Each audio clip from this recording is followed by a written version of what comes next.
What is up, friends? Welcome to Optimus Fantasy Football. I am here on this wonderful Sunday night, almost at the end of week 7. A wild, weird, Kevin, one of the craziest week 7s we've seen in quite a while. Specifically, a handful of situations that we're going to get to because we're here to break down the entire freaking slate. We're going to be here for the next hour and a half telling you everything you need to know about week 7. I'm Nate Polvogt, joined by my co-host. Even though you're a New York Yankees fan, I won't judge you. Mr. Kevin Tompkins, how are we doing tonight, my friend? I don't know if you purposely said I don't want to judge you with talking about the Yankees, but if you didn't, that was a very nice kind of accidental, whole menagerie of things. But yeah, week 7 was fun. Like it was definitely one of the weeks of all time for sure. Yep. We have a lot to get into. I have opinions. You have opinions. Opinions will be heard. Questions will be answered.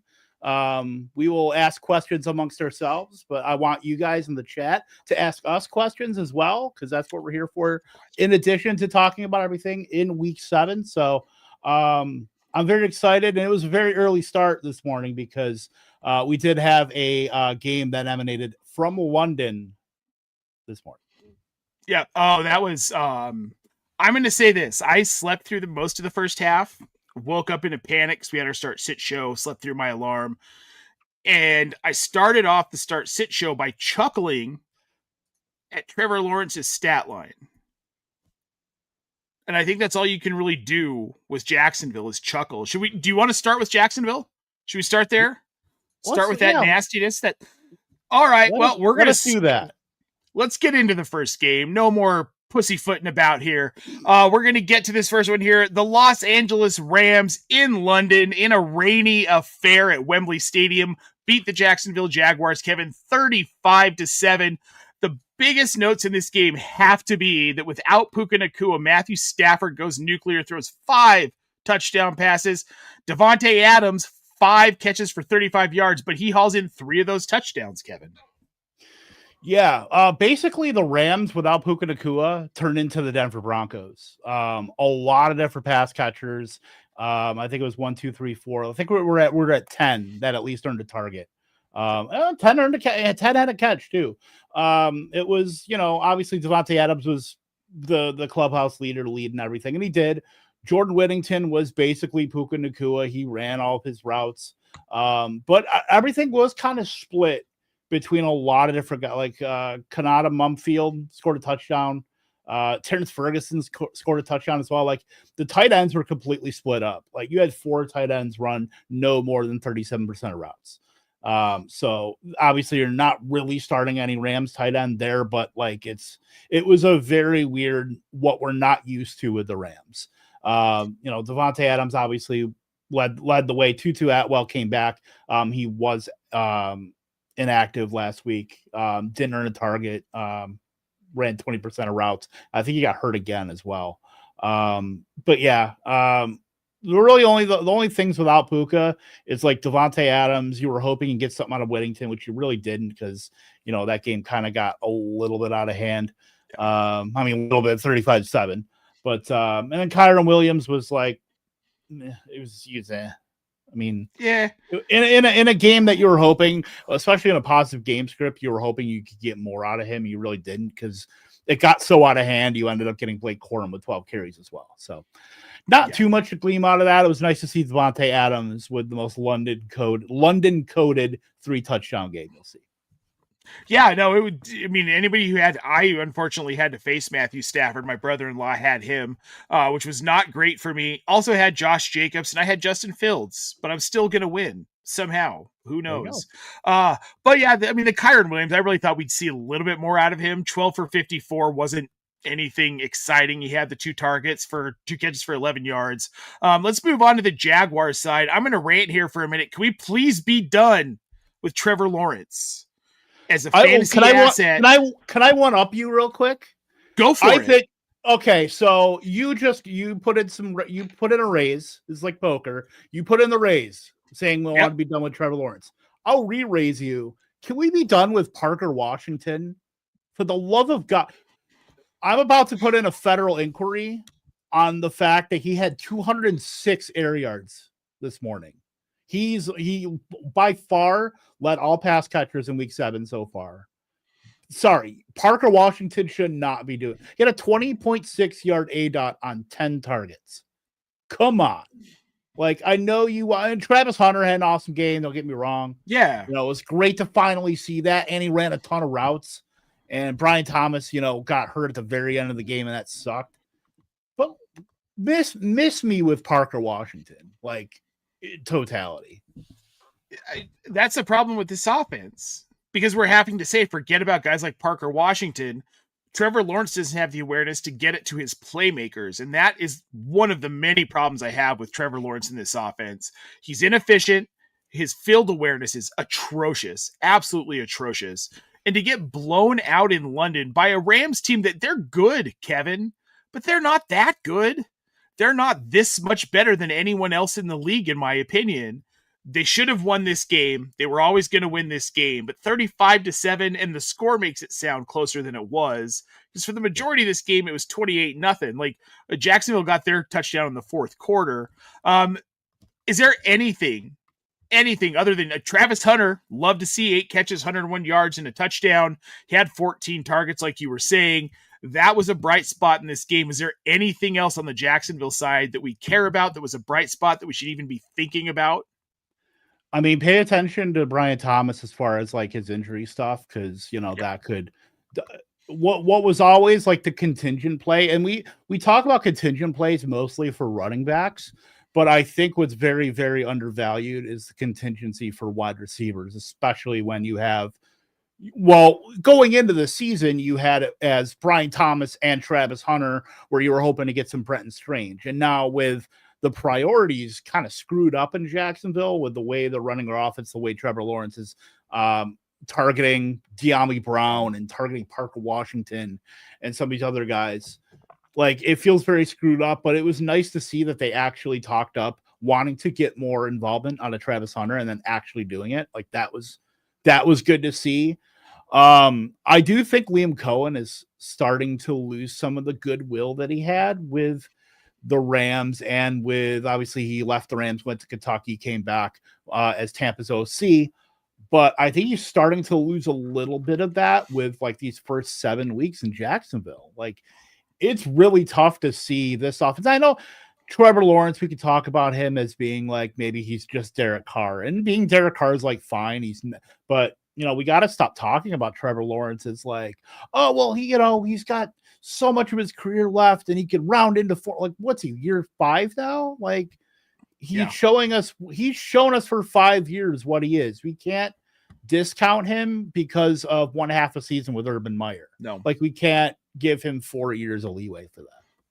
Well, we gave him that leeway, and we said it. We said, okay, that's a free year for you, Trevor Lawrence. You get a free year. Terrible coach. We get Doug Peterson in. He's not much better. I think Liam Cohen is, at the end of the day, is going to be a better coach than either one of those were for this team. I think this is going to be a good Jacksonville team at some point, but it ain't going to be with Trevor Lawrence at quarterback. There's no way. Is Liam Cohen on the shady side of the McVay tree with Shane Waldron? Is that where we're at right now? Is that like, he's got the nice, bright sunshine side of this Sean McVay tree with okay, I don't know. Zach Taylor went to a Super Bowl, so I guess he's kind of stuck there. But Kevin O'Connell and Zach Robinson, and then you got the other side of the tree, like the dark side of the moon, where Shane Waldron lives. Shane Waldron's getting mail there in that tree house. But Liam Cohen, the moving trucks are coming in on the other side of that tree, of the McVay tree. Yeah, no, they are. I think he can turn this team around, but they've got to be smart enough to move on. And that's the big thing, is that you have to be smart enough to change when you can't just do status quo. You can't do the same exact thing and expect different results. That's, life 101. So definition of insanity. All right, again, well, speaking of insane, let's move on to the next game. We've got the Chicago Bears over the New Orleans Saints, 26-14 in Chicago. The weather was supposed to be pretty bad in this game. It turned out to not be atrocious, but what was atrocious? New Orleans and Spencer Rattler. Not good. The second-year quarterback in New Orleans kind of crashes hard back down to earth after. I mean, we were at least talking about him being serviceable. Today was not serviceable, however. New Orleans looked atrocious. Spencer Rattler, 3 interceptions to 2 touchdowns. Those 2 touchdowns coming in the second half didn't really matter. I want to know, Kevin, on the New Orleans side, let's start there. We've got Spencer Rattler looking pretty bad. Alvin Kamara, 11 carries for 28 yards. And then Kamara only sees 3 targets today. Are we seeing the decline of Alvin Kamara in front of us right now, Kevin? We've been seeing it. People are just clinging to the brand name. Like this is sure. So with this offense now with, Kellen Moore, we've seen a reduced reliance on Alvin Kamara in the receiving game. And yeah, he's always going to pop. Like it's going to be game dependent on that, but we're seeing that reduced reliance on that. So what does Alvin Kamara have to hang his hat on right now? It's like the very, very, weak grasp on volume. And I don't think any of the other backs are really good enough to really take it from him. Like I know, like we had like a couple week, flirtation with Kendry Miller. Kendry Miller got hurt in this game, in that the Dennis Allen revenge game, which I don't think was talked about enough. The defensive coordinator in Chicago. So Devin Neal played a little bit, but obviously there's nobody to take that volume away from Alvin Kamara. So we're just going to see 12 carries for 31 yards, in a given week in like a few. What is that worth to you in fantasy? Like you can't start him. Like the Saints aren't good enough to score touchdowns to help buoy the inefficient volume he's getting. So I understand if you drafted him in like the 5th or 6th round, you want to get return on investment. You want to get, the sunk cost fallacy. You want to get something, it's coming at some point, you tell yourself that, but I can't see that happening with Alvin Kamara. I think we got to kind of detach ourselves from this wanting to start Alvin Kamara going forward, because I don't think he's starting worthy. They tried to get Rashid Shaheed going deep, 4 of 40, 134 air yards on team leading 9 targets. Chris Olave has been, I would say he's like NFC Cortland Sutton. Like he's dependable for volume, and he's like the one thing in this offense that works. Juwan Johnson, 5 for 98 and 2 touchdowns, 142 air yards. Like he's in a great spot, in a great role. As far as just earning double-digit targets, obviously you didn't get that today, but still, I think we'll take 5 for 98 and 2 touchdowns. That's wide receiver 5. So far before Sunday Night Football. And then it was nice to see like Juwan Johnson getting a little bit healthier, 5 for 79. We've seen some dud games out of Juwan Johnson in the last few weeks, and it's really good to see him kind of round back into form here, because previous to 5 for 79, well, he had 7 receptions for a total of 60 yards in his last 3 weeks total. So it was good to see him actually put a game together. Gets Tampa next week, and then the Rams, which, they're probably going to be behind. So he could probably depend on some Rattler or whoever volume. But it was also very funny to see Mina Kimes tout Rattler late in the week. She might have cursed Spencer Rattler. So she might have. Well, and she seemed pretty aware of the fact she may have done that, Kevin. The Juwan Johnson thing, that was really good to see. Casey and I had a conversation earlier in the week on our show about Juwan Johnson, if it was time to panic. And it was starting to really feel like maybe it was. We've seen the dip in volume. It was cool. First 2 weeks, he was tight end 3, and it's just not been there since. There were concerns about what Rattler was doing with him. I think he might start to get featured more. I'm a little concerned, though, and I'm curious your opinion on this, because tight end is such a difficult position to chase in fantasy. If you don't get one of those top 3 or 4 guys, you're probably streaming most of the season. Juwan Johnson seemed like a guy who was going to be a reliable start most weeks. Do you think we get back to that with Juwan Johnson? Well, the thing is, like with Juwan Johnson, you're going to give him more opportunities to like produce, because his role is so strong. And now we have the full complement of tight end, their rotation, because they love using Foster Moreau, and they love using Taysom Hill for the gadgety stuff and the one-off kind of whatever they're going to do with him. And then Jack Stoll is a complete blocker, but they're barely on the field. Juwan Johnson was out on 82% of routes today. So it's good to see that role is like very strong and stable for Juwan Johnson. So the fact that he has that, I think, keeps him into that low end tight end one conversation where maybe depending on the matchup, you can like use a streamer. Sure. And then maybe you kind of have, maybe you're playing two tight ends. You have two tight ends in your roster. You can kind of flip between Juwan Johnson and another guy, you know, depending on the matchup. That's like what he is. I don't know if I feel super comfortable with him by himself as like your only tight end on a roster where you're starting that guy through thick and thin, but he's at least for now one of the better streaming options. And, you know, there's not many startable options anymore. Obviously, not everybody can have McBride or Tyler Warren or Jake Ferguson. So those guys are insanely valuable, knowing how the tight end position has been kind of a wasteland for the first like maybe 6 weeks. This is a pretty big week for tight ends this week. Obviously, we'll talk about more of the tight ends that busted out today, because I certainly have at least one.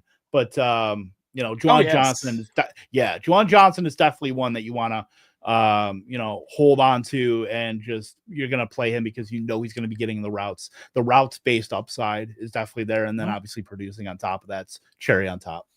Yep, 100%. Now let's move over to the Bears side of this one. Unexciting, really, in the passing game wasn't DeAndre Swift, though. I mean, we had Caleb Williams threw for 172 yards and a pick, didn't have a touchdown, goes 15 of 26. DeAndre Swift, though, 19 carries for 124 yards and a touchdown. And then Kyle Monangai, 13 for 81 and another touchdown. They ran the ball so incredibly effectively, partially probably because the weather was so bad. We knew this was going to be a run-heavy game, possibly. The weather could have been a lot worse. Maybe because they didn't have to do that much passing against this really weak New Orleans defense. But is this a sign of things to come in this backfield? Are we going to see more Kyle Monangai? Are we going to see DeAndre Swift have these bigger games?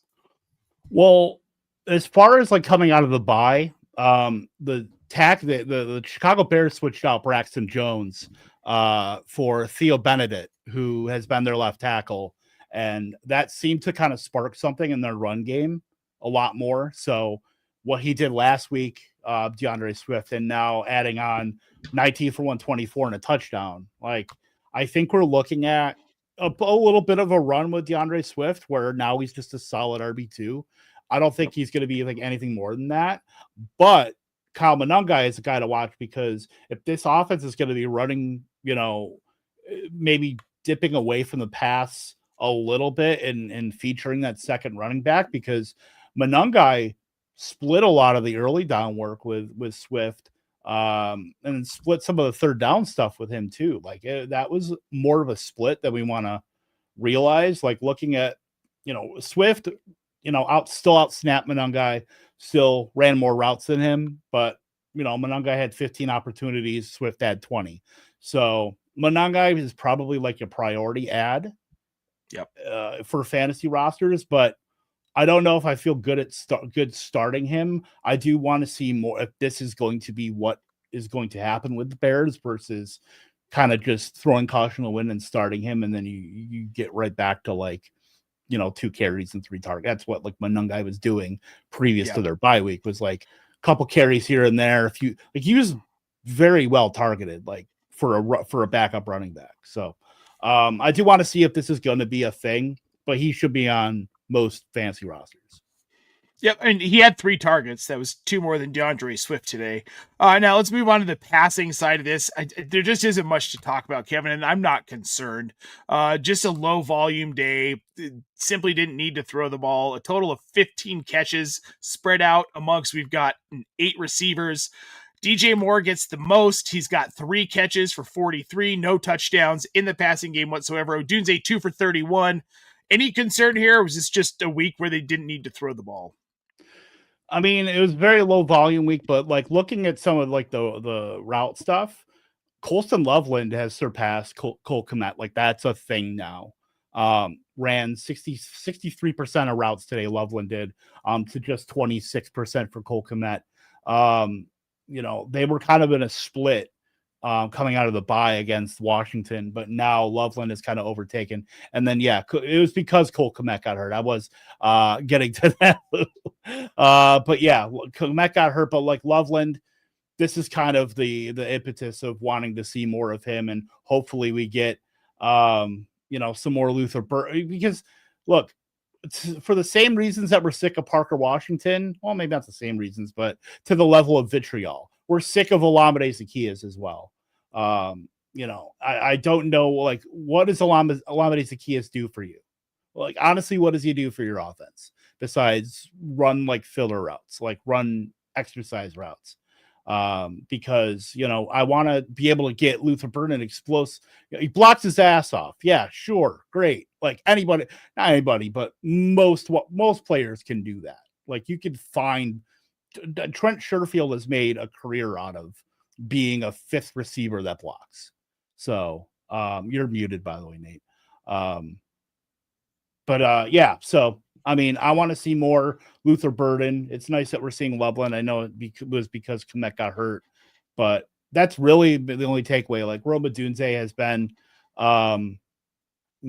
he's run a lot of routes. DJ Moore runs a lot of routes. I know he had that groin thing that he left and was hospitalized. Yeah. It was nice to see him get back to like a normal game, but yeah, not a lot of volume here for the Bears in the passing game. Nope, and I'm not worried about it. This is something that will absolutely correct. I'm 0% concerned. Let's move on to a game we probably don't have to spend a lot of time on because it was exactly what we expected it would be, Kevin. This one would be the Cleveland Browns. Pretty much just, the score indicates that it was closer than it actually was. Cleveland wins 31-6 over the Miami Dolphins. It was ugly. Tua Tagovailoa at one point was replaced by rookie quarterback Quinn Ewers out of Texas. Ewers goes 5 for 8 for 53 yards, doesn't throw an interception. That's a one-up on what Tua did today, if you ask me. Outside of that, Devon Achane, 13 carries for 82 yards. Nothing super exciting in the passing game. Jalen Waddle ends up with 1 catch for 15. Their leading receiver was Malik Washington, 5 catches for 30 yards, which I'm sure that doesn't make you happy, Kevin. All in all, we'll start on the Miami side of this. It was ugly for Miami. This is a team that needs a lot of change and a lot of shakeup. Yeah, it was ugly for Miami, and then Darren Waller left the game also with a pec injury, so that was not good in terms of like you're probably going to lose him for at least a week, maybe 2. So like the tight end room just goes back to Julian Hill being a blocker, Tanner Connor. It like literally could not matter less for fantasy, those 2 tight ends. So now you get back to Jalen Waddle and you get back to Devon Achane. This was going to be a game. This was, we were talking about the weather. It did not end up being like the 50, 60 mile per hour gusts that people were talking about kind of midweek. But wind still affects, just maybe not to the degree that we were looking for. Remember sure. That Saints Browns game from a couple years ago? Oh my God, that was awful. Yep, terrible. Like this minus 50 mile per hour wind chill, and it was awful, and it was just terrible for everybody involved. Not quite that, obviously, but not a lot going on. Like Malik Washington ended up running a ton of routes, 76%. Led the team in targets as well. So fine. I think you can kind of just throw this game out in terms of you can throw it out in terms of like what actually happened in the game. But I think there are a lot of moving parts, obviously, with Miami. And will Mike McDaniel still have a job this time next week? Like that'll be interesting. Will Tua even be the starting quarterback? We'll certainly see. But I'm not super worried about what happened in this game. I'm just worried about the overall environment and ecosystem for this team, because a lot of things could change very quickly with one piece of news. And I think we kind of have to be ready for that. And I do think, with that, I think Devon Achane is still very insulated. I think Waddle is still very insulated. I think it just becomes even more of maybe those guys are still at the top of the pecking order, but maybe you're with a new coach, perhaps you get more Malik Washington, maybe you get more Nick Westbrook-Akine too. So that would be sure. because Mike McDaniel has always been very condensed with who he gets the ball to. So if there's any change, that's what's going to be affected the most. Well, and I mean, this team needs a change, and whatever that change ends up being, I don't think anyone outside of really Devon Achane, you're not heavily invested in any of these guys. Maybe Jalen Waddle, maybe. I just traded Rico Dowdle for him. You're So insane. Why? I think you are. I mean, it has nothing to do with that. It's just I know, but I'm crazy. I'm just saying, like, I think Jalen Waddle's totally fine. I was just because I had just done that trade like a few days ago, but like in a redraft. My concern with Waddle is that his quarterback's Tua, and I don't trust the targets. Sometimes it works out really well. Today we get days where he gets one target, he gets one catch for 15. So but let's move on to the Cleveland side. Again, not a whole lot to talk about. Rookie Dylan Gabriel throws 18 times, far less than the 52 he was asked to throw last week, completes 13 of those, 116 yards. But the real story on the Cleveland side is Quinshon Judkins, 25 carries, 84 yards, and 3 tutties today, Kevin. Yeah, Quinshon 3 Tudkins. That was what he was today. And then we were talking like in the fourth quarter, at the very beginning of the fourth quarter, I think Gabriel had like 10 pass attempts. Like he was, remember the old Mitch Trubisky games where there was like one game where he had like 7 pass attempts and they just ran the ball with Jordan Howard like all game. And they still won. Yeah, I think that was against Carolina, but it was like 17-3. That was like what this game felt like. And obviously 18 pass attempts, there wasn't a lot to do. Harold Fannin still led, 5 targets, 4 for 36 without David Njoku, 91% of routes. I know obviously I talked up Harold Fannin pretty heavily. Look, directionally accurate. I will say that. It's just obviously you can't predict some of the game script stuff with that. You can't predict Dylan Gabriel's going to get to throw the ball only 18 times, which obviously is going to hamper things. But yeah, Jerry Jeudy 2 for 17 on 4 targets. Like, I don't know when you're going to be able to start Jerry Jeudy again, honestly, Never. because, no, I mean, he's an albatross on a fantasy roster right now because you don't feel good dropping him, but you never feel good about starting him. So he's like in that like fantasy purgatory. That's where Jerry Jeudy resides right now. Formerly where Travis Hunter resided. And now look at him. I mean, maybe who knows? Not the same. It's not the same. When you have but games, they're the same. Malachi Corley had the same damn stat line. 2 catches for 17 yards. I don't know. I want my elite wide receiver to not have the same stat line as Malachi Corley any week ever. I mean, that's very fair too. I mean, look, Jerry Jeudy's out there getting exercise. I mean, that's good for if you're in your routes run leagues, you're crushing it with Jerry Jeudy. But unfortunately, we do mostly play in a fantasy landscape where you want receptions and yards and touchdowns. So Jerry Jeudy's not providing those, so you cannot start him. And then you can't really start anybody else outside of like Harold Fannin. And then we'll see what happens with Njoku. But, Quinshon Judkins was obviously the clear story here where that dude, you start any running back that's going up against the Miami Dolphins. I mean, just flat out. Well, like Phil Yates said at Fantasy Focus on Friday, he felt like the over-under on rushing yards should have been set somewhere in the 200s for Judkins, which obviously he didn't get remotely close. But 25 carries, I mean, a couple of runs break a few different ways, and Judkins a monster. He's a beast. He's someone I want to start every single week. Now let's move on to another blowout. They're going to keep coming here for a few games. We've got the New England Patriots defeating the lowly Tennessee Titans 31-13. There wasn't a point where this game was ever in question. Well, maybe at the very beginning. It was Kevin, 10-0. Was it 10-0 at one point? I think it was. It was. Where I said the Titans are 100% winning this game and are in our Slack, and then I came back and said the Titans are 0% winning this game. Well, they 0% won this game. They lose 31-13. I want to start on the New England side of this, even though we kind of started talking on the Tennessee side. Drake May goes 21 of 23 for 222 yards, 2 touchdowns. He adds 8 carries for 62 yards on the ground.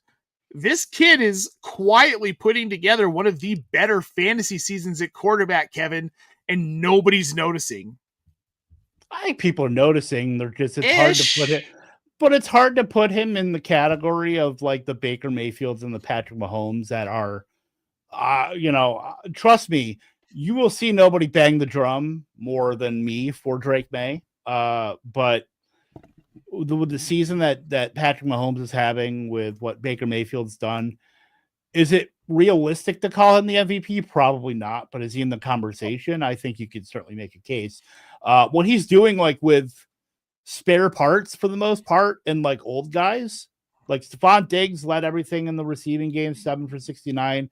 Kayshon Boutte scored a touchdown. Austin Hooper scored a touchdown. But the real story with this team is whatever the hell Mike Vrabel is doing with this running back room, because not only did he pretty much put TreVeyon Henderson on ice, 2 touches today for 5 yards, 14% routes, 14% snaps. Ramondre Stevenson, 18 for 88 and a touchdown. Like, that's fine. But they went to Terrell Jennings to close out this game. They went he went 5 for 18, and after the game, he called him his 5-minute back. So what the hell are we doing with TreVeyon Henderson? I mean, I know we're not starting him. That's for damn sure. Yep. And we just talked about it with Jerry Jeudy, how you can't drop Henderson. You can't start Henderson. So, like, he's just taking up space on your bench. He's Cody from Step by Step. He's living in your driveway in a camper. That's what he is right now. I love the step-by-step pull. Shout out Patrick Duffy and Suzanne Summers. I don't remember any of the other actors who were on that show, but we all grew up watching it, I guess. We did. We did because we're old. Here's the thing, and we talked about this a little bit earlier in our company group chat, and I want to reiterate it here. This is what Josh McDaniels does. All right? They find one back, they run that one back. TreVeyon Henderson is a rookie. Josh McDaniels doesn't like using rookies. Mike Vrabel doesn't like using rookies. He's the guy who gave more carries to Dion Lewis than to Derrick Henry, to your point, Kevin. So I expected this. I didn't think we were going to see anything out of TreVeyon Henderson this year. I wasn't drafting him in rookie drafts simply because I don't know how this is going to play out in New England. They're freaking weird about their running backs. Ramondre Stevenson was the guy today. TreVeyon Henderson's 2 carries for 5 yards was less than impressive. And yeah, I mean, the fact that they came in with Terrell Jennings as their 5-minute guy, that's concerning too. It makes you wonder if there's something they're seeing that we're not. As far as like, yeah, maybe, but as far as like what the Patriots do, like, so I know we had the preseason stuff. We had training camp. We had the videos of him running all over the Commanders. We had the preseason game, runs that he had. And usually those are things that, like, we've seen with Jacory Krosky-Merritt, where guys like that force hands. And when a guy does that in Patriots camp, where you had a running back that had been very subpar, below average, like the last couple of seasons in Ramondre Stevenson, then you draft a running back in Henderson, a guy that's forcing the hand. I mean, I can understand, and trust me, I got in on that, drafting him in like the mid-3rd, 4th round, because me too. Those are like the guy you want, obviously explosive plays in an offense that just drafted a franchise left tackle, 2nd-year Drake May that you're expecting to take a leap. They gave him Stephon Diggs, and now you're basically putting this guy on ice. And I don't understand. I understand it from, like, coaches that fail to adapt are the ones that are going to be looking for work. And I think they're buoyed a little bit by how well Drake May. I think Drake May is insulating that a little bit. He's kind of papering over some of that, where if they were 3-4, not 5-2, I think we'd be really, asking those questions. Yeah. But I think with Drake May really, elevating himself in terms of like quarterback hierarchy, those questions are being asked. But I still think they should be, because it's almost, I don't want to call it malpractice. I don't want to say like I'm smarter than Mike Vrabel or Josh McDaniels, but I'm not saying that either. No, it's very, especially for fantasy, it's very, very frustrating because you have a clearly explosive player that's playing with a guy that's fumbled a lot this season. Yep. And it's almost like it just doesn't matter. There's no consequence to it. I don't know. Shout out Mike Reedy for calling Ramondre Stevenson. The problem with New England, and this is what drives me nuts about Robert Kraft and this organization, is that we know Belichick was there for probably 5 to 7 years longer than he really should have been there, right? I mean, that got really clear really quickly. Mike Vrabel's one of those former Patriot guys. You know Kraft is going to let this go on for way too freaking long. Yeah. And we're going to have Vrabel for 5, 6, 7 years. And it's going to be these slogging, running teams. Ramondre Stevenson's going to be a 34-year-old bell cow running back. It's not going to be pretty. Yeah, and Trevion Henderson's going to be the new Jamal Charles on the Chiefs. So, good luck. Yeah, right. Let's move on to the Tennessee side here, and then we're going to get to a few questions we have in the chat, Kevin. Cam Ward, not horrible today. He goes 25 of 34, 255 yards, 1 touchdown, 1 interception. Add to that 5 sacks. Could have been a lot worse. Interesting, Tyjae Spears, 5 carries for 22 yards to Tony Pollard, 6 carries for 18 yards. There wasn't much to this Tennessee offense today, especially without Calvin Ridley. It was just kind of ugly. The score dictates it. Is there anything to take away from the Tennessee side of this? Cam Ward is bad. Like, I know you said he didn't. No, he is bad. He is Josh Rosen bad. Like, if you look at a lot of the EPA stuff through like historical lenses, he is very much right there with Josh Rosen. You could not have a worse start as a quarterback through 7 weeks than Cam Ward. I mean, you could. There are Jamarcus Russells out there. There are, sure, the Ryan Leafs of Zach the world. Mettenbergers out there that have had horrible starts to their careers. And Cam Ward is right in the league with them. But this is just a loss. This is a lost season. Obviously, Mike McCoy is now their interim head coach. You have no Calvin Ridley. You're trotting out. You're giving, Alec Iomanner is whatever because, you're giving him routes and that's fine. But the state of this offense is just absolutely putrid. You're giving Van Jefferson 85% of routes. Yeah. Chigakonko is splitting with Gunnar Helm right now. The running game just does not matter because they're going to be in such negative game scripts for most, if not all, of their games. It's just an offense that even if you have Calvin Ridley, you don't feel good about starting him unless you're like starting 3 wide receivers and like 2 flexes where, every guy that like kind of matters counts. Other than that, it's not worth it. It's not Iomanner isn't even worth stashing in this offense. Nope. Which makes me sad because I've had him stashed a lot, but I'm letting go of those shares. Chimere Dike seems like maybe the guy to stash here. If you can randomly decide which week it is he's going to score a touchdown, he got one today. Outside of that, I don't think there's a whole lot to talk about in this Tennessee matchup. So we're going to move on to the Kansas City Chiefs blowing out the Las Vegas Raiders 31-0. Kevin, this was, mostly the Patrick Mahomes show. He's currently sitting at QB1, not something I think any of us really expected this season. I know I didn't. In my draft rankings, I had him, I think, all the way back at QB15. This Kansas City team, though, they're getting it done, and the biggest story out of here has to be that Rashee Rice looked fantastic today, stepped right back into that wide receiver 1 role. He ends up with, at the end of the day, 7 catches for 42 yards and 2 touchdowns. Travis Kelce was the next, Brashard Smith actually was the next closest with 5 catches. Our boy Brashard getting some work. Kansas City looks like they're turning into the freight train we've seen in the past. This looks like an offensive powerhouse all of a sudden.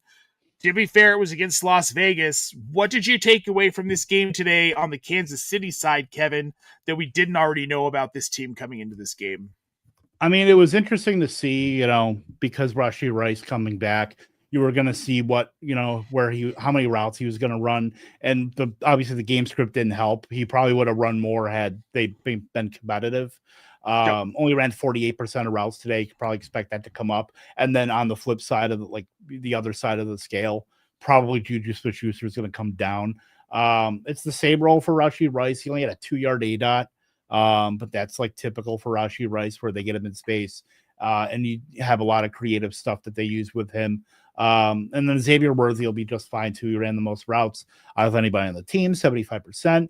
So yeah, they went with like, obviously they brought in like guys like Jalen Royals and Nico Remigio that are like special teams guys because it was such a blowout. So I don't think you really take a lot from like the route stuff here, but it's nice to see that like Rashard Smith is really taking the Jerick McKinnon role in this offense. That's like what he is.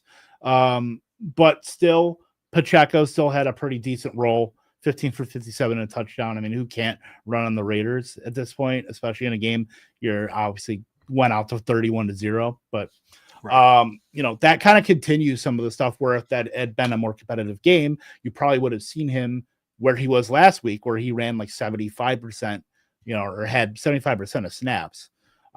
So I think that role and kind of cutting out Kareem Hunt a little bit to where Kareem Hunt is like he's getting the ball if he's out there. It is really just only a spell. It's not like you're really rostering him. You know, obviously he's had a couple games. I think he had a 2-touchdown game a couple weeks ago, but like Pacheco's like a fine RB2 especially with Rice back now, that only, you know, ups the probability that you're going to get positive game scripts. So he's probably going to be running pretty downhill more than he already does. So that's good. I would look out for Rashard Smith because they gave him a lot of run late, you know, to salt away the game. But still, 14 carries is nothing. Well, I meant on the carry side. Like the receiving role is always going to be there no matter the game script. But it was really the carries that were the most surprising thing there. And I think that was really just because of, you know, the fact that the Raiders ran, and we'll talk about the Raiders obviously, but they ran 30 plays. They had 3 first downs, 1 of them on a penalty, 2 offensive first downs from the Raiders today. Yeah, well, let's go ahead and move on to the Raiders side. I don't think there's much else to talk about on Kansas City's side. Yeah, this is bad. There actually really isn't much to talk about on the Las Vegas side. We can say this team without Brock Bowers doesn't have a soul.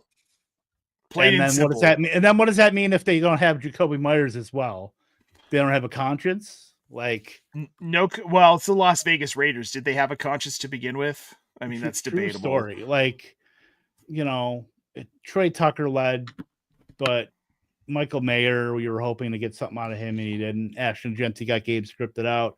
They ended up using Raheem Mostert and Dylan Lobby. It doesn't matter. Let's move on. Yeah, Jack Besh had the second most catches today.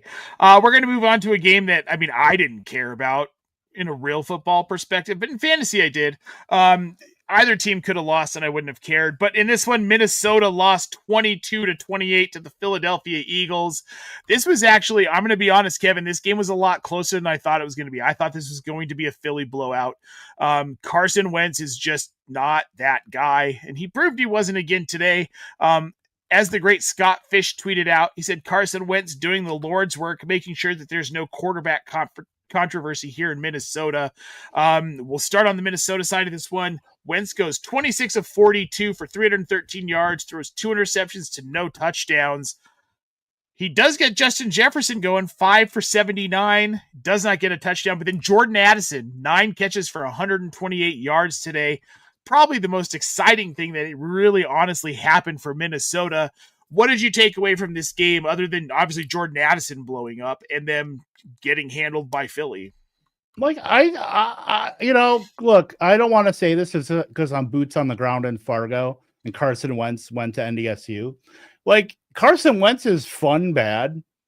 Like that's the kind of bad that's the kind of you don't want Geno Smith bad. You want Carson Wentz bad. You want, you know, other kinds you want Joe Flacco fun bad. That's Gardner Minshew fun bad. Right. Yeah, I get you.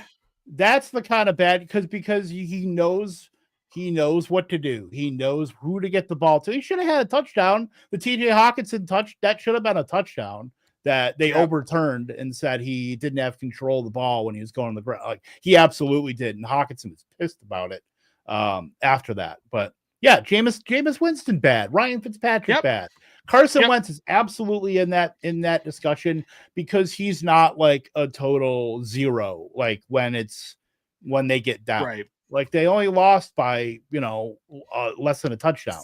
Six points. Right. So, the fact that he got 22 targets to Jefferson and Addison, that was 55% of the team's targets. Like that's what you want.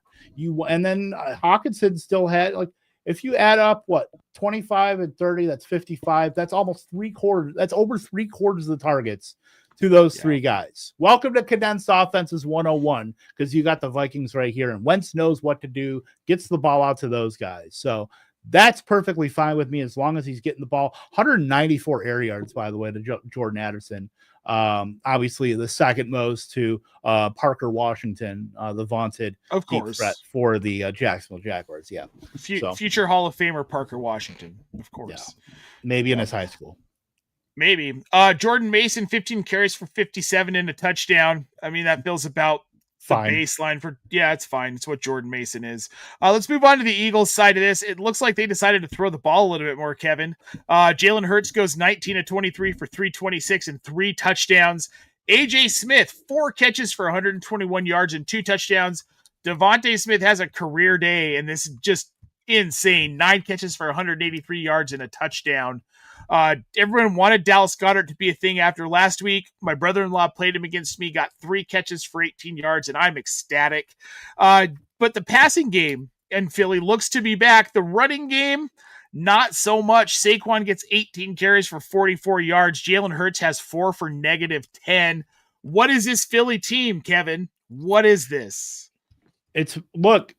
It's the battle of condensed offenses, because after A.J. Brown and Devonta Smith and Dallas Goedert, only 3 other Eagles had targets, and they only had 1 target each. So you're looking at these 3 guys in an offense. Look, this is basically what we saw last season, except the running game was exponentially better. We're just not seeing, obviously Saquon Barkley is not the Saquon Barkley of 2024. And that's fine. That's good enough to eke out wins on the road. Where they were winning by 21, 24 points last season. And that's fine, but efficient Jalen Hurts. That was the story of this game. Devonta Smith had an awesome game. Him and AJ Brown both had 100% of route participation. Dallas Goedert, he's going to be involved in this offense in most weeks. This was just, obviously, this is a wide receiver game more than a Dallas Goedert, which Dallas Goedert's had his, the last couple weeks where he's had those pop pass touchdowns. He's had his. It's time to kind of cede some of the limelight to the wide receivers that have raised their voices about the state of the offense the last couple weeks. So I think I don't know if it's a return to form or this is something you can expect every week, but we know the Eagles have it in them. And then we just got to get some of the efficiency in the run game there to kind of balance that out. To then we get the kind of full 2024 Eagles experience. I mean, I don't think we're gonna get that, but I think we need to see more out of Saquon Barkley, especially in efficiency. I do too. I'm worried we're not going to, though. I feel like this is just kind of what this offense is. I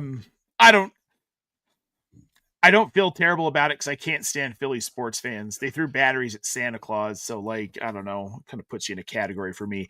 But also I've met a handful of them and they're not nice. However, we're going to move on to our next game. Let's take some of the questions. I want to get to questions first. We're going to move on to the next game, but first we're going to get questions. I want to get to this one first. Zachary Holder dropped this one in an hour and a half before we went live. Zachary, I'm sorry. We're just now getting to it, but here we are for tomorrow's game. He has Jackson Smith and Jigba is his wide receiver 1. He's been killing it this season, obviously with the Seahawks, and Kupp has been decent flex in points, but 3 terrible point games. Also in a predicament here. He wants to know, should he start Jaden Higgins with Christian Kirk out on the Texans and stick with Cooper Kupp on the off chance Higgins' first breakout game of this season? Which one are you doing? You going to risk it on Higgins for a breakout? Or are you going to go with Cooper Kupp? I'm probably still going with Cooper Kupp just because we've seen that it doesn't matter with the Texans. After Nico Collins, they will spread targets and routes out to a bunch of different guys like Xavier Hutchinson and, the Justin Watsons and all those guys. It really doesn't matter outside of Nico Collins. So they've talked about wanting to get those rookies between him and Jalen Noel. They wanted to get those guys involved and they have, but it's been a half measure. Like they've gotten them involved, but like they're not getting routes. So I don't know if it's worth it right now to risk where Cooper Kupp is going to get routes. The fact that JSN has been such a smash, I think needs to pay more dividends to some of the guys outside of him, like Cooper Kupp, like AJ Barner, like Torrey Horton. Like we want to see that because it's really been JSN consolidating everything in this passing game. But I think I'm going to, I would rather take the route ups, the route running upside of Cooper Kupp versus Higgins, where he could run like 35 to 40% of routes and not be worth it. Yeah. I mean, it's pretty easily Cooper Kupp for me. Better quarterback, better situation. He's seeing an uptick in volume where he wasn't seeing a ton in the beginning of the season. They're starting to use him more in this offense. And I think he is going to be a beneficiary of how good Jackson Smith and Jigba has been. And Sam Darnold's really good. And I want the offense with the better quarterback. CJ Stroud is CJ Stroud. He's just not what we thought he was going to be after that first season. Let's get over to Tron Force on YouTube. Was going up against Dak, Lamb, and Ferguson and JT this week. Ouch. But CMC just put up 40. He's back in the game, down 8.72 points with Nico going tomorrow. Other one has Mike Evans. How do you like Tron Force's chances here, Kevin? I mean, it depends on if Mike Evans plays. We'll see. But I mean, you always got a shot with Nico because Nico Collins is one of the most efficient wide receivers in football and is the Apple. The one thing that CJ Stroud can do is target Nico Collins. But I mean, I know Seattle's corners are banged up as well. So that's probably an even better matchup for Nico Collins. So I do like that. Yep. All right. Here we're going to go with Titan style. This is his roster, Kevin. Quarterback, he's got Dak Prescott. At wide receiver, he's got Jamar Chase, Ladd McConkey, Jamison Williams, Travis Hunter, Calvin Ridley, and Jalen Coker. Running back, Saquon Barkley, Travis Etienne, Ramondre Stevenson, Alvin Kamara, Woody Marks, Kamani Vidal. He also has Bowers, but it's a 2 flex, so no tight ends. So Bowers can only be a flex. That's an interesting one. I'm probably going to be 5-2, but I'm pretty sure I need to make some changes. Otherwise, I'm going to be cooked. Any suggestions on this roster, Kevin? I mean, your running backs are pretty not good. Saquon's obviously your best bet for volume. ETN and Stevenson and Kamara we talked about. Like, you're probably going to need to trade. I mean, you really don't have a trade chip unless you want to trade. You can't trade Bowers, obviously. You're getting pennies on the dollar. Chase, you could probably trade, but then you're stuck with, you're creating a new hole there. So you're probably going to have to get creative with like seeing what you can do with like Ladd McConkey and make one of the running backs and kind of figuring it out there in terms of like upgrading one of the ETN or Stevenson. Yeah, I try and sell Kamara on name value. You can find those managers. I don't think you're going to get much. You probably won't get you'll get something. Yeah, maybe. Mythcarian, Mr. Lou Brunson on Twitch. There's apparently a small contingent of Viking fans that want Wentz to be the guy. As a fan of the team on the schneid, that warms my heart. I get it. It's like how there are people that are calling for Jacoby Brissett to be the starter in Arizona, because if we're being honest, that offense looks better with Jacoby Brissett. But I think what we have to remember too is there's this period where backups come in, they look decent, they make it exciting, but then they fall apart. And Carson Wentz is that guy too. It's just the way it is. So it's Jacoby Brissett. These guys had their chance to start in the league. They faded out. It did not work whatsoever, and this is who they are. But we're going to move on to our next matchup, Kevin. This one, probably not a whole lot to talk about here. The Carolina Panthers beat the New York Jets, who at a certain point decided to bench Justin Fields in favor of Tyrod Taylor. That's never a good sign. But they win that game 13-6. I don't know what to say about this game other than it was one of the games this week. That's for sure. What side do you want to start on the Carolina side? Because let's start on the Carolina side because we got some Andy Dalton action today. Yeah, we got squirt gun, as I like to call him. Oh dear God. So like the whole thing, the big question, the prevailing question was how are they going to manage Rico Dowdle and Chuba Hubbard? They ended up, it was actually a very weighted toward Chuba Hubbard at the very beginning of the game, and ended up, I think he only had like Rico Dowdle had like 4 carries heading into halftime, and the Chuba's like 10. But Rico got a lot of the work. They were talking about wanting to do like every other series, like they were kind of doing. With Washington before they like really started leaning into the Bill stuff. But yeah, like not a great game from Ted McMillan, 3 for 33. But it was a Xavier Legette game, and to show you how bad Xavier Legette had been after his 9 for 92 and a touchdown game with 10 targets. Xavier Legette is not even up to a 1 yards per out run.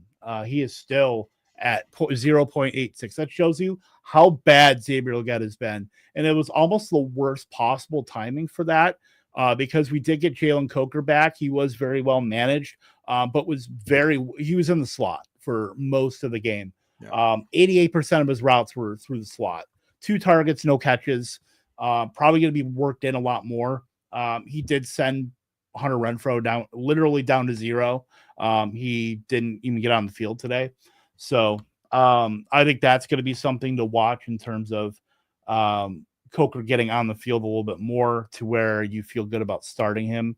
That is in the cards because I can't imagine Xavier Legette being a guy that's going to that found it immediately in a 13-6 game. Like I can't imagine that being the case. But and Jatavian Sanders ended up coming back in the game as well.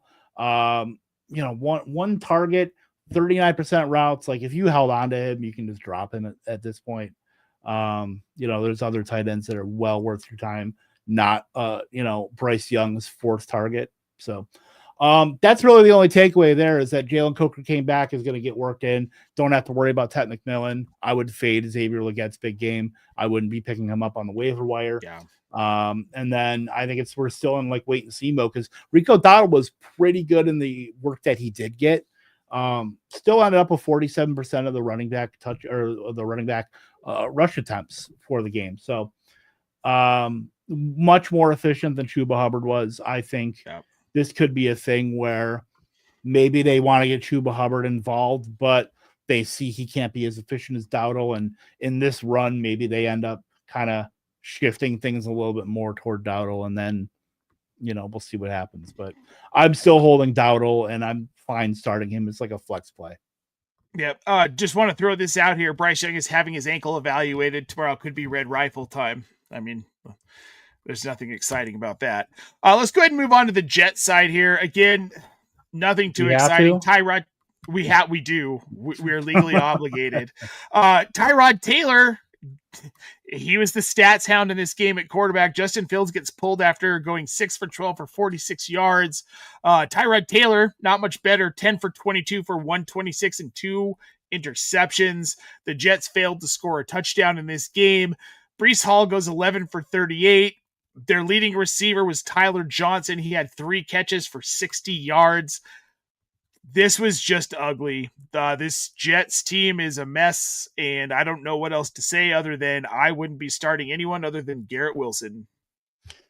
Yeah, Josh Reynolds had 9 targets as well. Ran a ton of routes. That's really it. Like honestly, this is like Raiders level bad without Garrett Wilson. So even like you're thinking about, wanting to start maybe Mason Taylor, kind of getting cute with that, but I don't even think he's startable.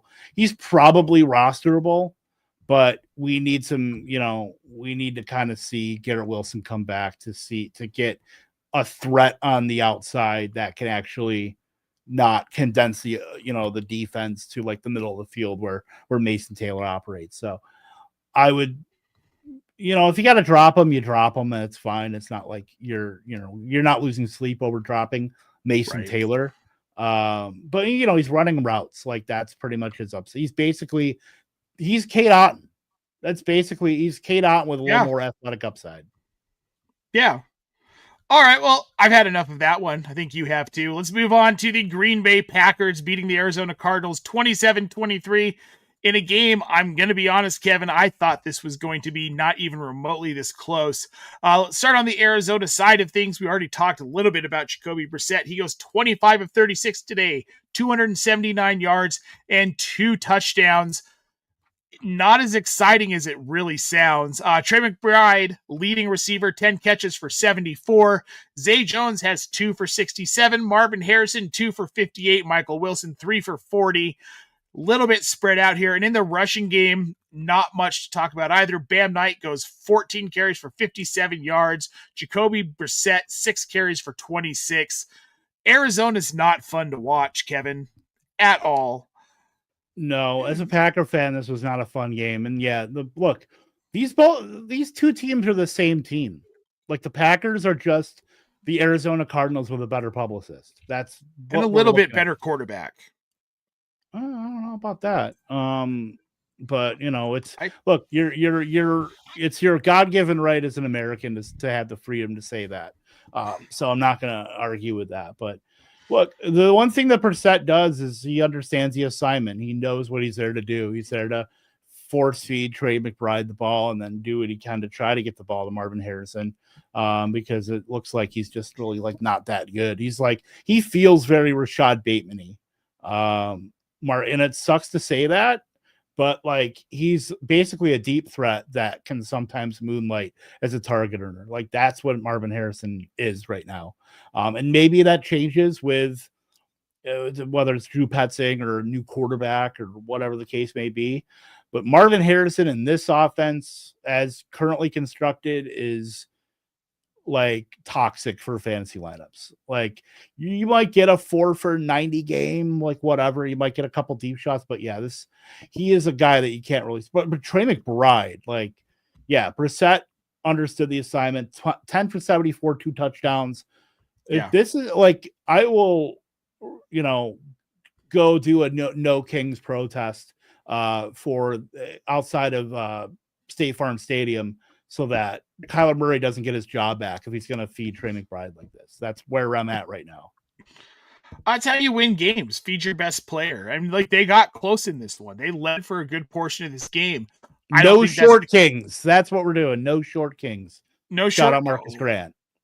Oh, goodbye, Bryce Young. No short Kings, if that's what we're doing. Here's the thing. Arizona actually had a shot at winning this game with Jacoby Brissett. I can almost 85% confidence say that if Kyler Murray had been the quarterback, he would have pissed that game away in the third quarter. Period. Oh, that's sure. absolutely what would have happened.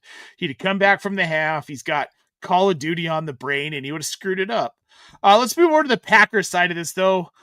Jordan Love, 19 to 29 for 179 yards and a touchdown. Josh Jacobs was a game-time decision. He ends up playing 13 carries for 55 and 2 touchdowns.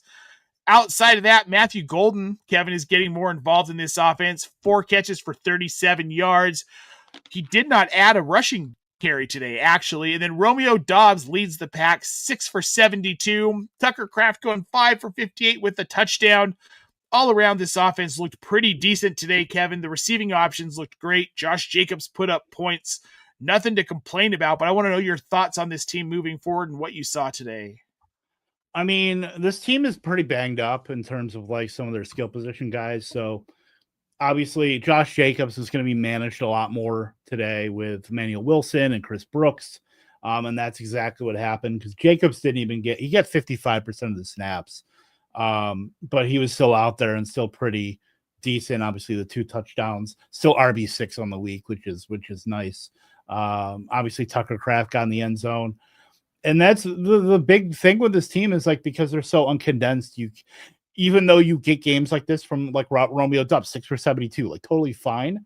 And then obviously get Tucker Kraft where it's at a more premium position where there's less, startable options. This looks great. You want to be able to start these guys like no problem. And it stinks that like you can, but you can't, if that makes sense.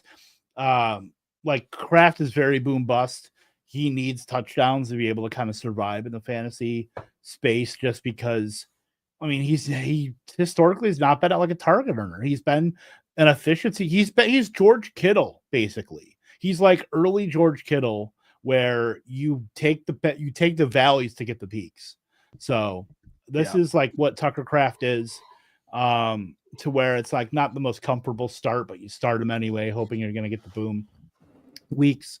Romeo Doubs, I've slandered this guy back and for the last couple of years, but he's like, well, because of the fact that Matthew Golden hasn't really stepped up. They've had injuries to Dontavian Wicks. They're using guys like Malik Heath and Savion Williams. Like Romeo Doubs is actually somewhat condensed in the receiving room now, where Romeo Doubs is like a fine flex. Like, and then Matthew Golden, yeah, I mean, I've said it time and time again that he's just target earning is like his worst skill. And that's one of the most important, like that's why I've banged the drum for guys like Dontavian Wicks, where it's easier to coach out like the drops and stuff like that. But the thing that he does better than any other wide receiver in that room, outside of maybe Jaden Reed, is earn targets and get separation, which is, those are the hard things to get right for wide receivers. The drops and like some of like the interpersonal stuff between like him and Love getting on the same page, and some of the alignment stuff, like that's easy, in comparison. So that's where I had the issue with Golden, where Golden is obviously massively athletic. He's drafted in the first round for a reason, but I'm very concerned that he is more Jameson Williams, the bad side of Jameson Williams, than what Packer fans and what fantasy people expect out of Matthew Golden, is to come in as a first round pick and be like this, the next, big hyped wide receiver. He's not that. He hasn't shown anything that shows he can be that. He's good, but so is Jameson Williams, and he can easily disappear. Golden kind of did that today. So yeah, I look, I said I felt about Matthew Golden from the get. He's a talented receiver, liked him in college, loved him coming into the league. This is kind of a weird situation because this is the opposite of a condensed offense. You're going to see a million people with 1 to 2 to 3 targets. So, and it's fine. This is what Green Bay wanted to do. They wanted Matthew Golden. He's not someone I'm super excited to start in fantasy. He's not someone I'm looking to roster moving forward rest of the season. I'm not going to trade for him, not going to move for him. Well, I was just going to say, also, Christian Watson's going to be coming back very soon, too. And I think they have duplicative skill sets, too, with, like, they want to get downfield. Watson can earn some targets, but, like, I want to know how that kind of dynamic is going to shape up with Watson coming back, because you're going to have to give him routes, too. And do you have to, though? There is no organization that is like more loyal to their guys than Matt LaFleur and the Packers. Like trust me, as a Packer fan, they are so loyal and to a fault with these guys that, they're going to get Christian Watson. And I know a lot of people talk about wanting, they're going to have all these wide receivers. Like, you can have all the wide receivers in the world, but if you're getting them 1 to 2 to 3 targets a game, like, you're going to have to get max efficiency out of all of these guys, and that's impossible. You can't do that. So I think that's going to be a major sticking point for Matthew Golden, because I think that's where you're going to get some, between Watson and between Golden, how that's going to shake out. Is he going to pull Golden's routes? Is he going to is Watson's never really been a slot guy? He's 6'5", 215 pounds. That's not like, you can't just really stick him in the slot. He's more, honestly, of an X receiver than anything. And that's like what Doubs has been the entire time. So I think it's going to be interesting, because I know Green Bay and especially LaFleur love to have all these guys play all 3 wide receiver positions. But Watson's never really profiled as that. He was never that in NDSU. He was always an outside wide receiver. So, it's just, I'm rambling here about the Packers because I, obviously watched every game and obviously I'm a fan. So I think it's just very interesting to see. I want to know how they're going to go through this in the next couple of weeks. Well, from a fantasy perspective, we're all trying to figure this out too. Cause like I'm rolling out Romeo Doubs in flex positions every week. because I need to, especially Yeah, rolling he's through fine. buys. He's totally Then fine. he's fine. But also, what's going to happen when we get Christian Watson back? My gut tells me pretty much nothing. Christian Watson's mid at best, right? He's very touchdown dependent. He wasn't seeing a ton of volume last season when he was healthy. So, but with that, let's move on to this next matchup, Kevin. We've got the Indianapolis Colts. Man, this team is a lot better than I think anyone expected. They roll through the Los Angeles Chargers 38-24.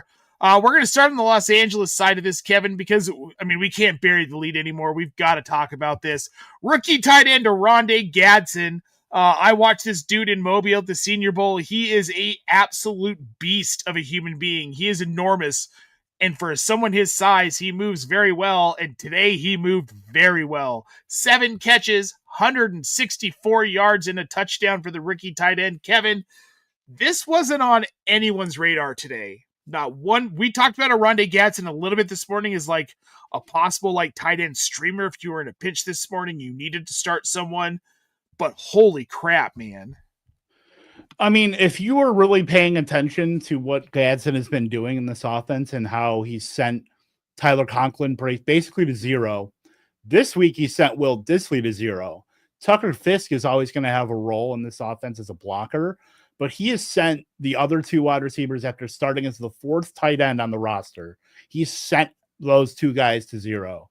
The fact that he's run routes starting in week 3, 28%, 50%, 61%, 77%, and then another 77% today. Like, I think we can kind of settle on he's going to run about between 70 and 80% routes every week in this offense. In an offense, the highest pass rate ever expected in the league, with Justin Herbert that had to have 400 yards today. That has Ladd McConkey and Quentin Johnson, Keenan Allen for defenses to pay attention to. And then, we'll throw out this tight end that used to be a wide receiver whose father played in the NFL in the 90s. Like, we get to throw that out at tight end. Basically, Juwan Johnson with better ball skills. We get to throw that out now. He is the clear, no doubt, waiver wire pickup of the week.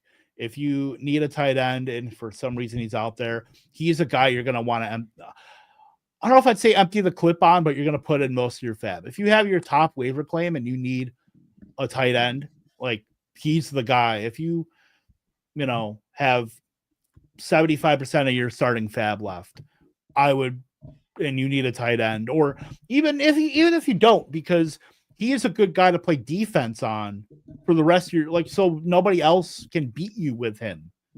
Last year, if you had a guy like Trey McBride, but you could also draft a guy like Brock Bowers in the 10th round, that's 2 elite tight ends that you're taking away from the entire field.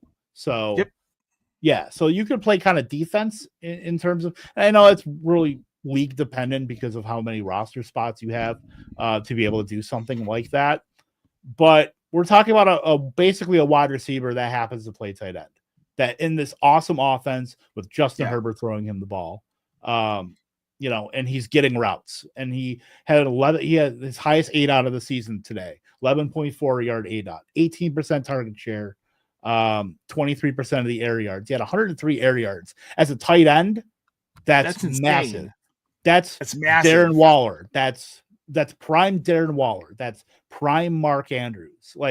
These are guys that don't come around on the waiver wire. These are guys you need to be aggressive with. These are guys you need to be. You cannot, pinch pennies and hope you get a guy like this. This is a guy that you need to be very aggressive with on the wire, because for the rest of the season, you're probably unlikely to get a tight end anything close to this. Yeah, no, you won't. You definitely won't. Gadsden, I mean, you've been tracking this. You knew this was coming. I had a feeling this was coming, but did you know it was going to come at this level? 7 for 160 plus and a touchdown. That's like the breakout of all freaking breakouts. I mean, I think it helps that it's in this offense. If this were in, if this were with the Giants, maybe we'd have we'd be a little more muted with it, because there's always the caveat of well, there's no Malik Neighbors, or like the bottom could fall out, or whatever the case may be. Right. But the fact that this is a stable offense that is going to be passing a lot, with the fact that they have their run game is very spotty. I mean, we saw Kamani Vidal 9 for 20. Justin Herbert led the team in rushing today with 31 yards. So they're going to have to do it with 55 pass attempts for Justin Herbert today. And yeah, they lost by 2 touchdowns, but whatever. 420 yards, 3 touchdowns. Yeah. Like, this environment is perfect for passing and fantasy production.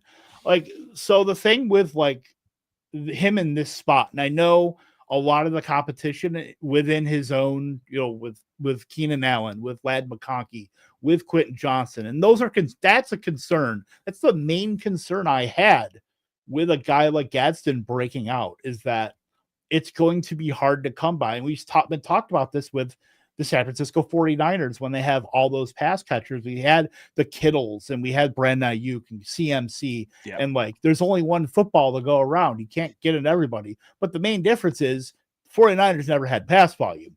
The Chargers have it and then some, and are doing it in most situations. So like, this is our kind of Bengals replacement in terms of, this is the offense that you want to target, guys. This is a good game environment in most weeks for passing, and Gas is going to be at the forefront. And at a thin tight end position, I don't think beggars can't be choosers. No, you definitely can't. Now, the rest of this offense, Keenan Allen, 11 for 119 and a touchdown. Quentin Johnson, 2 for 30 and a touchdown. Semantics, Joe. Semantics. Lou. I know. Yes. Well, Lou loves semantics. That is bad, though. I mean, it's not great, but, we like to have it's not fun great. Here. Well, and you can see with this team, I mean, they're not winning games. This is a much better team than what they're playing like right now, but it's the injuries.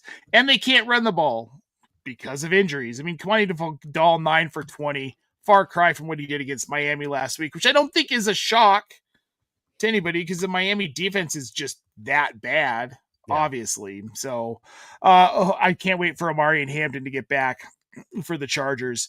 Let's move on to the other side of this now. The Indianapolis Colts, this team is surging, Kevin. They are 6-1 right now. Daniel Jones goes 23 of 34 for 288 yards and 2 touchdowns. Jonathan Taylor gets the hat trick again, 16 carries for 94 yards and 3 touchdowns. Tyler Warren leads well. Alec Pierce actually leads the way here. 5 catches for 98 yards. Right behind him is Tyler Warren with 4 for 69. Alec Pierce, man, homeboy went off without Josh Downs today. We all kind of pegged it to be Michael Pittman, but it was not. Yeah, well, the thing is because Josh Downs is like slot only, A.D. Mitchell, with Alec Pierce back, A.D. Mitchell went basically down to 0. Anthony Gold was their slot receiver, ran 62% of the routes. So obviously with like some of the production, that did lean toward Alec Pierce. You were hoping we can maybe get some of that over to Pittman, over to Warren. You got touchdowns out of both of those guys, by the way. 7 for 58 and a touchdown for Pittman, 4 for 69 and a touchdown for Warren. Warren keeps up his awesome start. Like, he's going to be a top 3 tight end.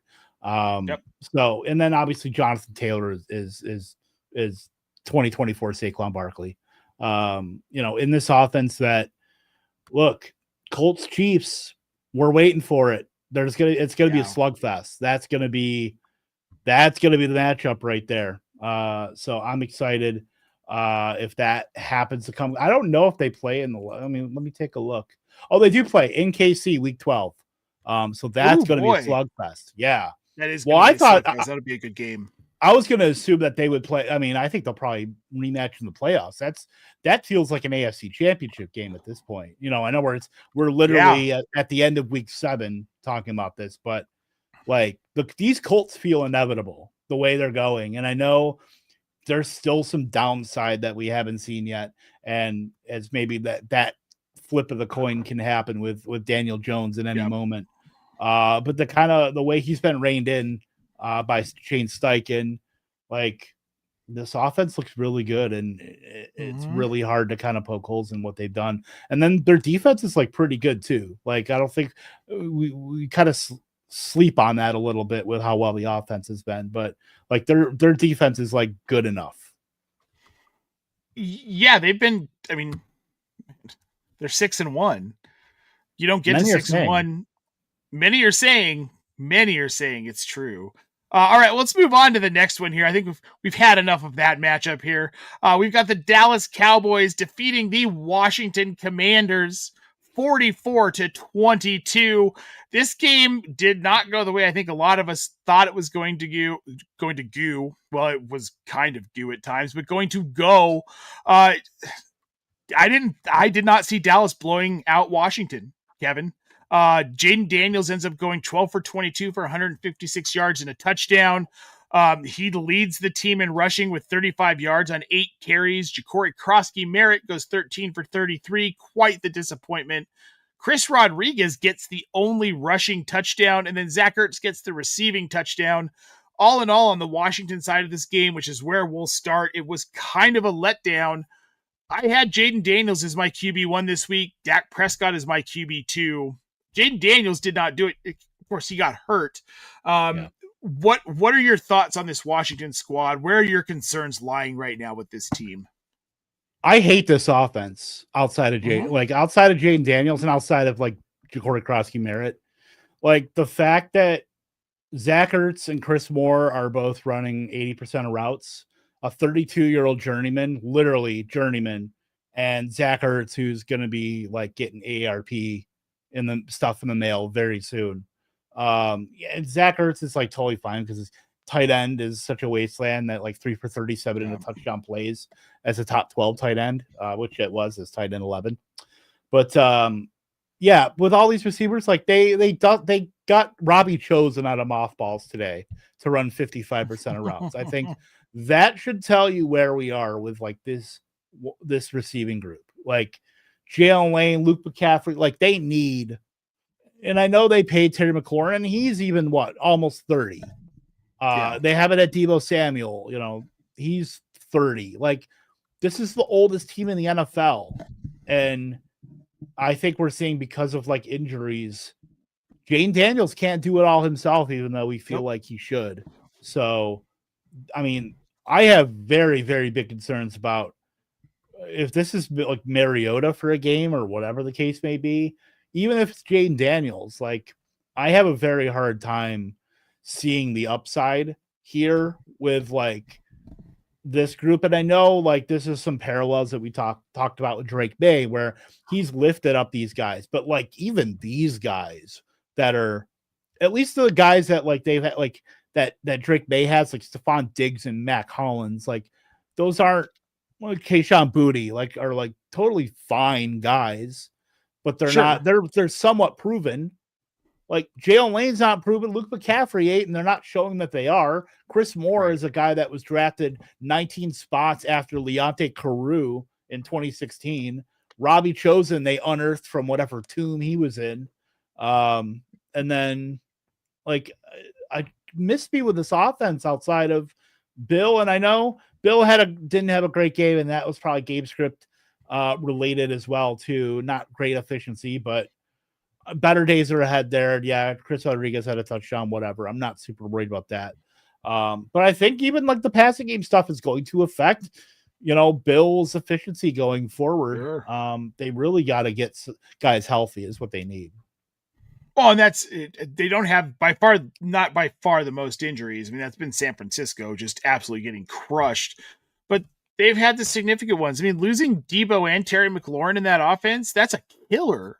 Because those are two marquee targets for a second-year quarterback who's been off and on hurt this season. So, all right, let's move on to the Dallas side of this one. The Cowboys putting up 44 points on the Washington Commanders. Dak Prescott goes 21 of 30 for 264 and 3 touchdowns. Javonte Williams continues his comeback tour, Kevin. 19 for 116 and a touchdown. I don't like this Dallas team, but I do like that CeeDee Lamb's back. He goes 5 for 110 and a touchdown. George Pickens goes 4 for 82, does not score. And Jake Ferguson almost saving my ass in my home league, Kevin. 7 for 29 and 2 touchdowns today on the Dallas side. Is this team for real? That's what I need to know. I think they're fine for fantasy. Like, who's getting what in this offense, which is certainly helpful.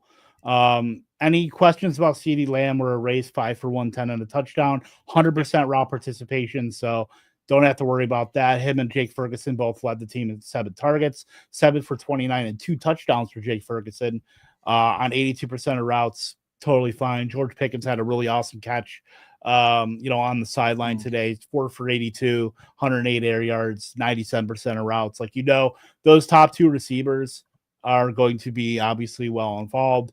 They kind of sent Jalen Tolbert, Kawhi Turpin, both under 40% routes on the day. Those are just bit part players.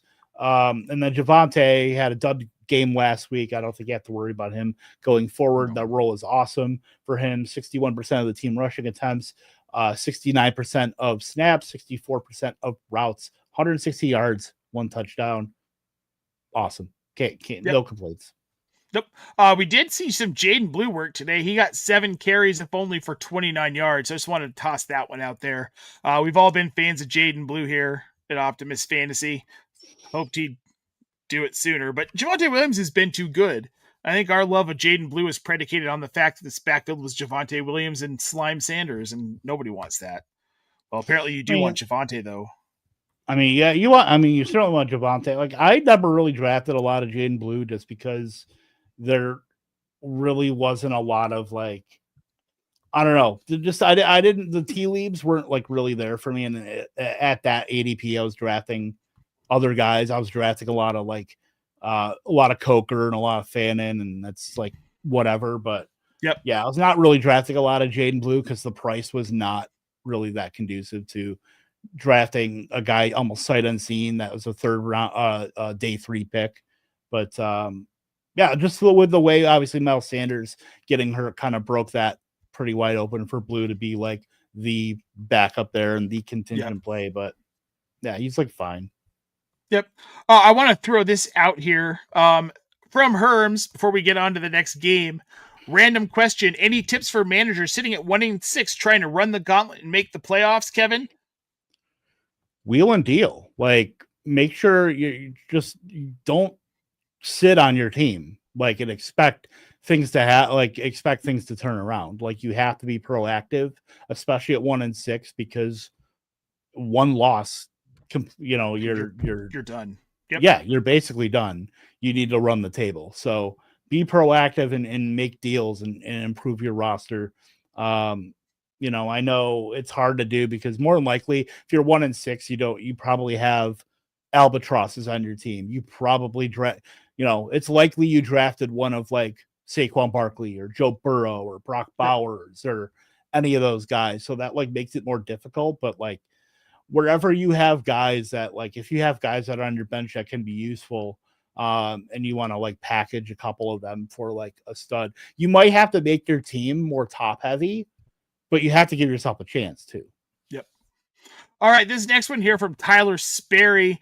Would you drop Fannin for Ty Johnson, AJ Barner, or Gadsden? I think we can pretty much say Oronde Gadsden would be the one we'd want to drop Fannin for, and it's not even close here. Well, I mean, I feel like there has to be a better drop than Fan. You can't right now. Fannin you can't drop. He's running routes. I don't disagree. You can't Fannin is a locked in. I know the role is so strong and the target earning profile is so strong that even though it's on the Browns and I understand that, you can't drop Fannin right now. You just can't do it, especially with some of the questions about Njoku. Even if he gets traded, Fannin is going to be a top 3-4 tight end. As weak as tight end position has been, and I understand some of the excitement for Gadsden, but you can't do that to drop. You can't drop Fannin for that. You can't do that. No, but I like this comment here from Alf Sucks at Mock Drafts. I wouldn't drop Fannin at all. I'm with you. No. The upside that Harold Fannin has in this offense in Cleveland, I don't think people fully understand. And we did talk about it a little bit earlier, but Jerry Jeudy's nothing. Cedric Tillman's hurt. you've got David Njoku and Harold Fannin and a rookie quarterback. This is like a dream scenario. And if they move David Njoku, forget about it. Like you want Harold Fannin. And as much as we love Oronde Gadsden, Fannin is still a better prospect right now. Yeah, and just to give you some context in terms of like what Gabriel has done in his at least the 2 games before this past game, he was at about a 37% target distribution of tight ends, which would be top. That would be number 1 in the league behind, I believe, Arizona and Pittsburgh in terms of how much he's targeted the tight end position over wide receiver, over running back. So that's the guy you cannot drop. That's league winning upside that you would want to just drop. You can't do that. No, you definitely can't do that. All right, Kevin, let's move on to the last matchup of today. This is my personal favorite living here in Denver as a Broncos fan. Plus, this was like quite honestly just one of the best games I think we've seen all season. The Denver Broncos somehow, some way, by the grace of Jeebus, beat the New York Giants 33-32 today. And look, the Broncos put up 33 points in the fourth quarter. When was the last time you saw that happen?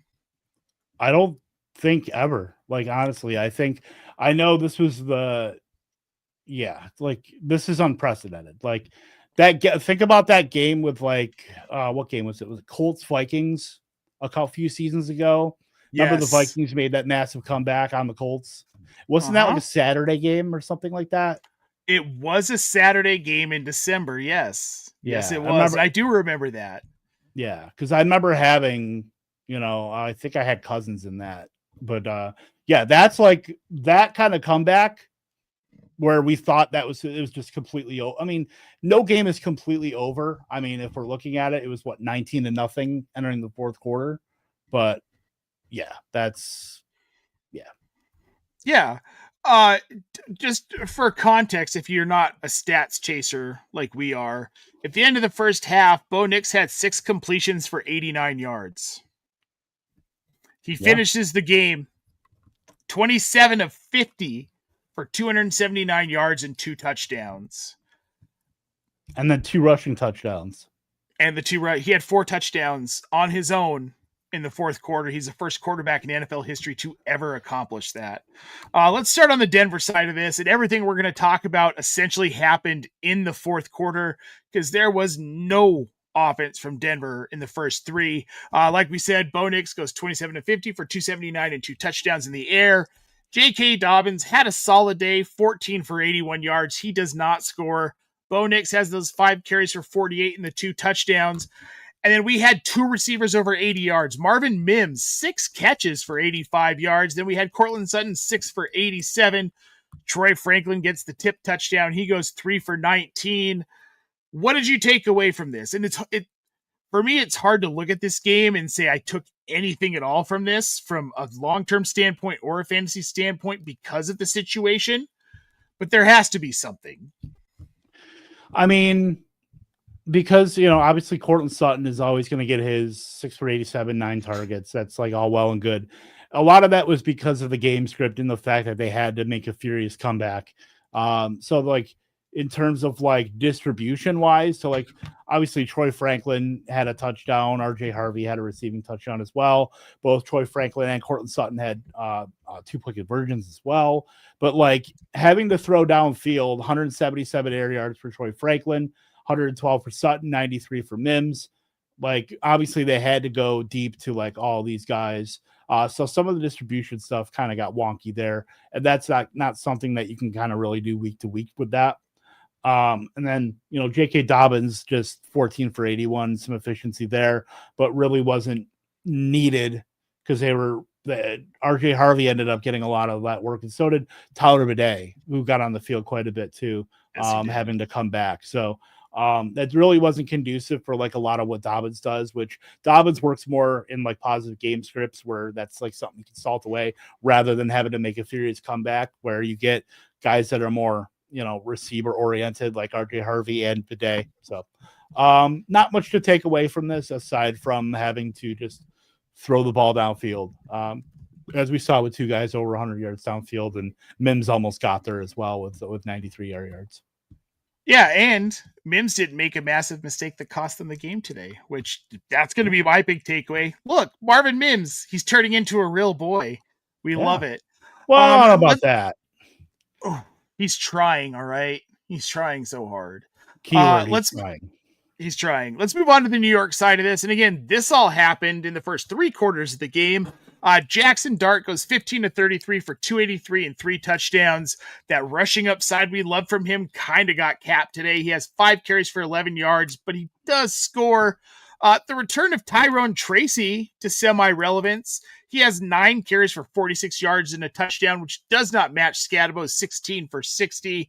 Outside of that, we had Wan'Dale Robinson, 6 catches for 95 yards. Daniel Bellinger gets involved, 3 for 88. Theo Johnson, 3 for 66. Then Scadabo gets a little involved in the passing game, but that's about the end of it on the Giants side. I mean, again, it's hard to take anything away from this game because of the situation of the game, because of what happened in this game. The Giants didn't look good in the first 3 quarters. Denver just didn't look good at all. So I don't know that Jackson Dart's going to get it done. He had a phenomenal fantasy week.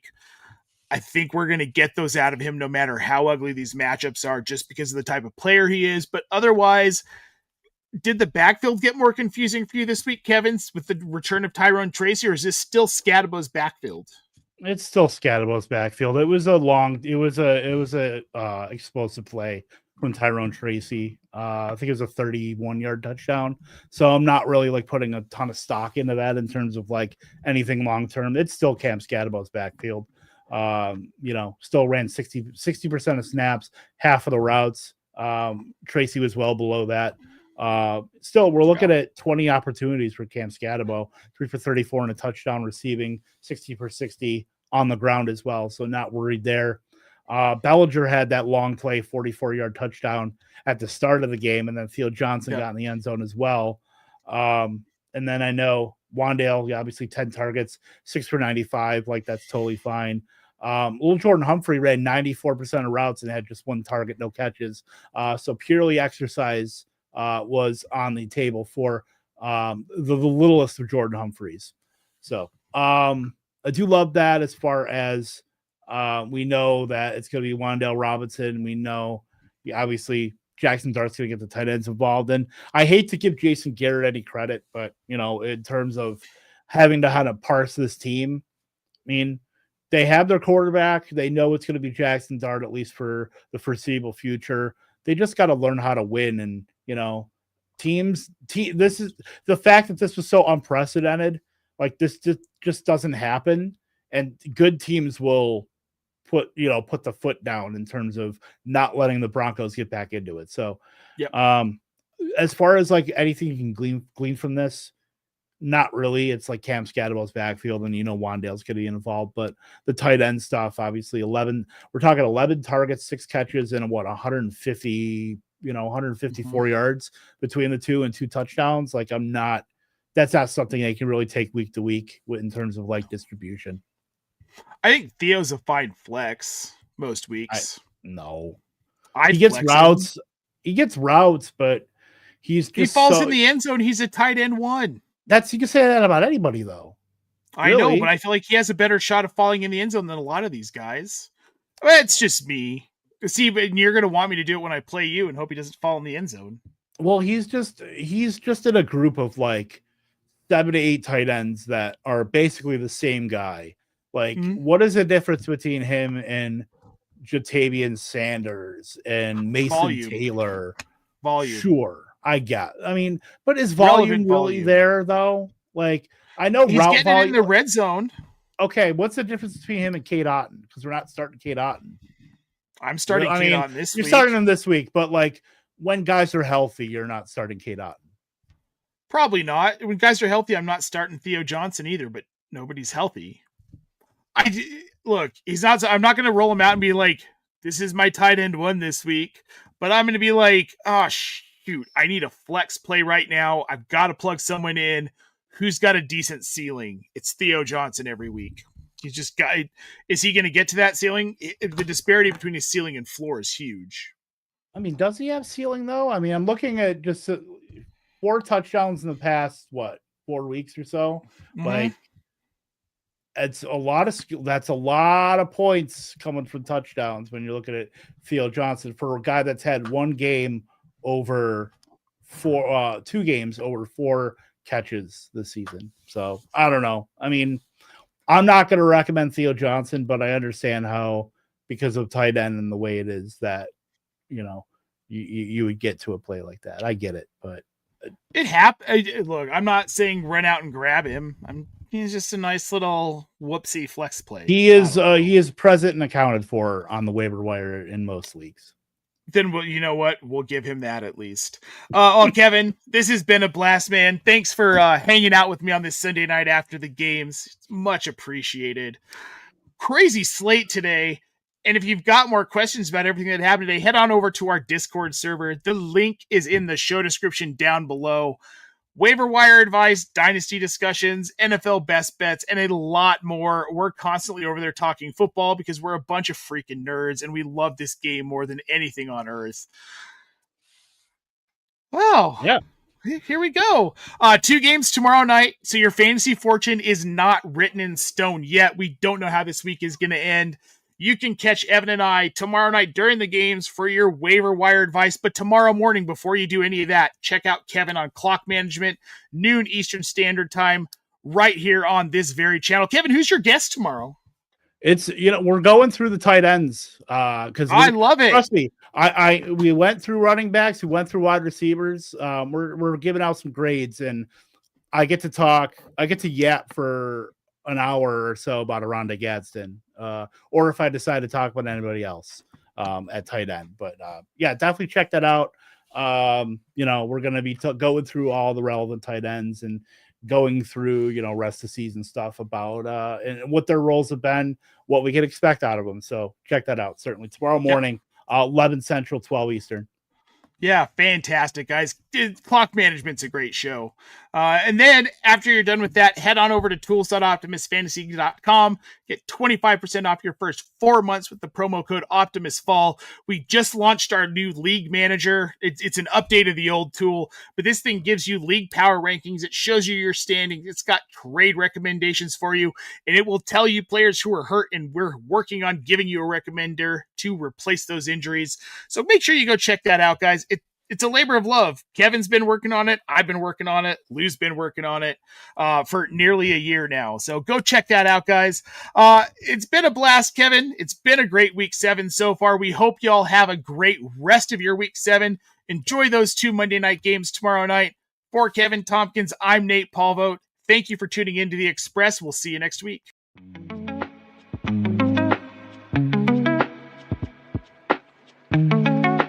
Mm-hmm.